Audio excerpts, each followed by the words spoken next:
To copy content from a previous semester into your current course shell, go up to Edit Course,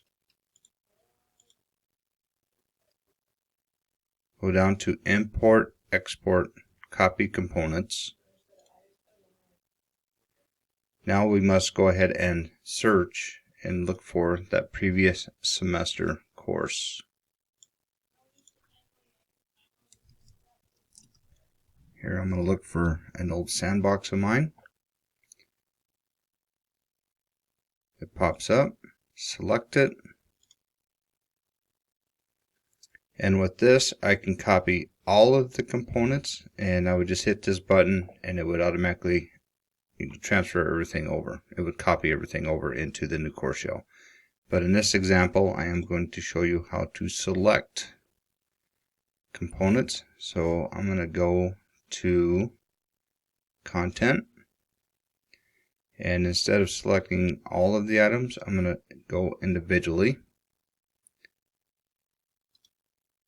continue, and I want to select just the Start Here module.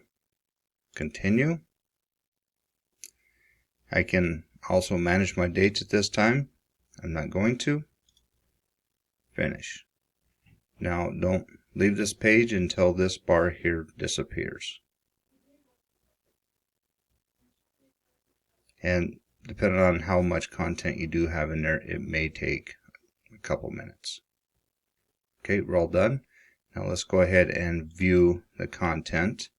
And it takes me in to where I copied it. And I can see that everything came across. Now I got broken topics here because I didn't import everything in, and I can easily fix that. But that is how you're able to copy content from an old course into a new one. Another way to import course content is to go to the content area, and here you can see import course, and this will take you to the same import, export, copy components that we looked at earlier. You would do the search offering, etc., etc.